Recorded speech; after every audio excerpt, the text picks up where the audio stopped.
Better Call Saul is almost at an end now, with the AMC show setting up the story to meet the start of Breaking Bad. One of the big players in Better Call Saul is drug dealer Gus Fring, played by Giancarlo Esposito.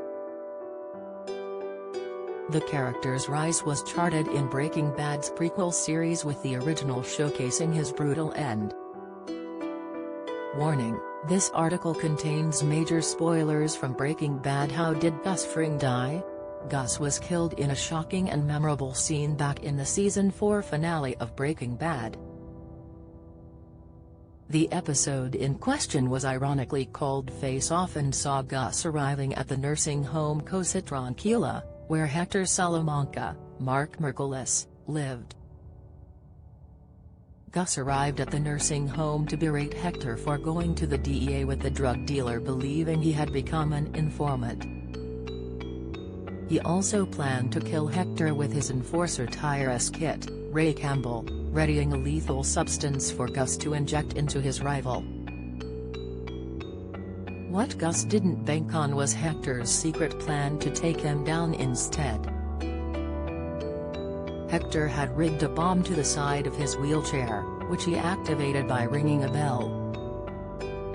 Gus seemed to realize too little too late as he clocked the device and tried to flee from Hector's room, but was caught up in the explosion. Hector and Tyrus were both killed instantly in the blast, and initially, it appeared Gus had miraculously survived the bomb. The drug dealer seemed to calmly stroll out of Hector's room with ash and debris flying in the air around him.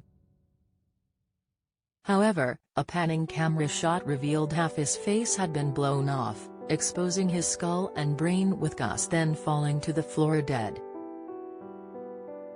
Gus' death had been part of Walter White, Bryan Cranston, and Jesse Pinkman's Aaron Paul trap, which he seemed to have fallen for.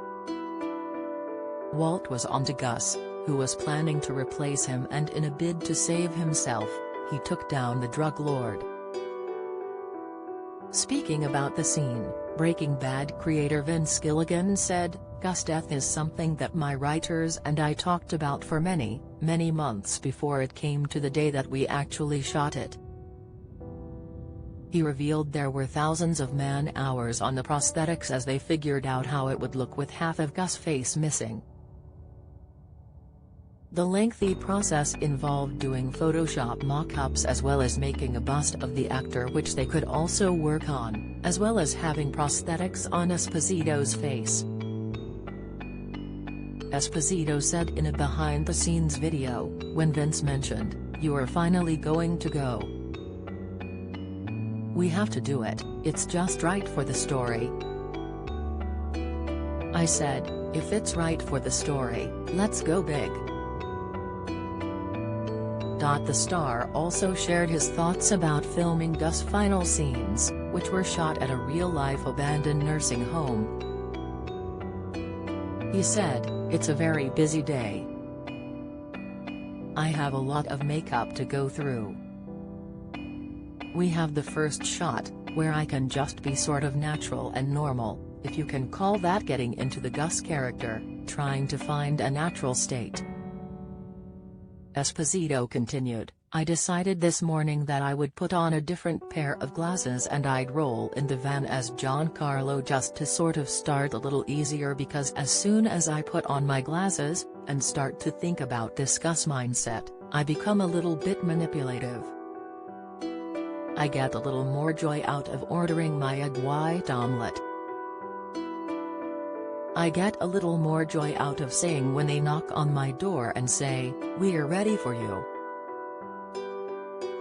closing it back and waiting about 5 minutes and having anticipation." He added, "So it's kind of cool that I'm in this really jolly place right now, but obviously I sink down into a deeper, more darker zone as I get closer to my destination." Better Call Saul Season 6 is available to watch on AMC in America and on Netflix in the UK.